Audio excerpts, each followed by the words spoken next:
Solid waste management প্রকল্পকে কেন্দ্র করে অভিনব উদ্যোগ গ্রহণ করতে চলেছে জলপাইগুড়ি পুরসভা। বাড়ি বাড়ি থেকে এবার আবর্জনা সংগ্রহে অ্যাপের সাহায্য নেবে পুরসভা। ৮ নম্বর ওয়ার্ড থেকে এই কাজের সার্ভে ইতিমধ্যেই শুরু হয়েছে। পচনশীল এবং অপচনশীল পদার্থ যাতে বাড়ি থেকে পৃথকীকরণ করে সংগ্রহ করা সম্ভব হয়, তারই অভিনব উদ্যোগ গ্রহণ করতে চলেছে পুরসভা।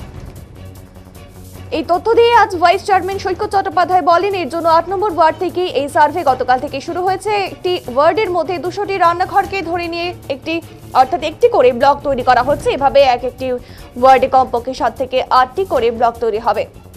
নির্মল বন্ধুরা বর্জ্য সংগ্রহ করার সময় তারা কখন বিভিন্ন বাড়িতে যাচ্ছেন এবং কোন সময় তা সংগ্রহ করছেন, কোনো বাড়ি বাদ পড়ে গেল কিনা, সেই সব তথ্য জানা একজন নির্মল সাথীর পক্ষে সম্ভব নয়। এই সমস্যা সমাধানে এবার প্রতিটি রান্নাঘরের সামনে একটি করে কিউআর কোড বসানো হবে। মোবাইল ফোনে সেটি তারা স্ক্যান করে আপলোড করা হবে। আর এ থেকে আবর্জনা সংগ্রহের বিশদ বিবরণ জানা সম্ভব। এর জন্য নির্মল বন্ধুদের প্রশিক্ষণ দেওয়া হয়েছে, আর এই কাজের তদারকি নির্মল সাথীরাই করবেন বলে তিনি আমাদের জানিয়েছেন। শুরু হয়েছে সেটা হচ্ছে যে আমরা জলপাইগুড়ি পৌরসভার তরফ থেকে আমরা একটা অভিনব উদ্যোগ নিয়েছি সলিড ওয়েস্ট ম্যানেজমেন্ট প্রকল্পকে কেন্দ্র করে। আপনারা জানেন যে সলিড ওয়েস্ট ম্যানেজমেন্ট প্রকল্পে আমরা পচনশীল এবং অপচনশীল যে বর্জ্য হয় সেটাকে আমরা একদম রান্নাঘর থেকে বিভাজনের পথে হাঁটছি, এবং তাই জন্য পাইলট প্রজেক্ট হিসেবে প্রথমেই জলপাইগুড়ি পৌরসভার ৮ নম্বর ওয়ার্ডে, যেখানে জলপাইগুড়ি পৌরসভা অবস্থিত, সেই ওয়ার্ডে আমরা একটা সার্ভে শুরু করেছি। সেই সার্ভেতে হচ্ছে 200টা করে রান্নাঘর নিয়ে একটা করে ব্লক।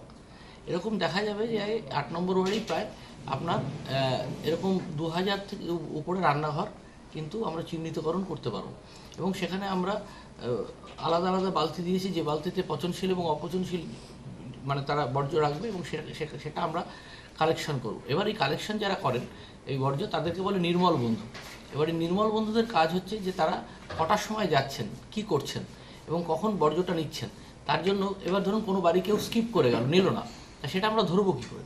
কারণ তাকে তদারকি করবার জন্য অবশ্যই একজন নির্মল সাথী রয়েছেন, কিন্তু একজন নির্মল সাথীর পক্ষে 2000, 2500 বা 3000 রান্নাঘরকে একা কোন দিনকে স্কিপ করে যাচ্ছে সেটা জানা সম্ভব না।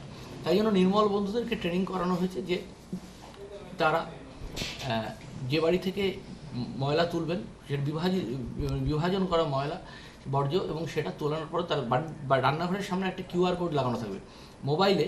সেই কিউআর কোডটাকে স্ক্যান করে তারা আপলোড করবে। তার মানে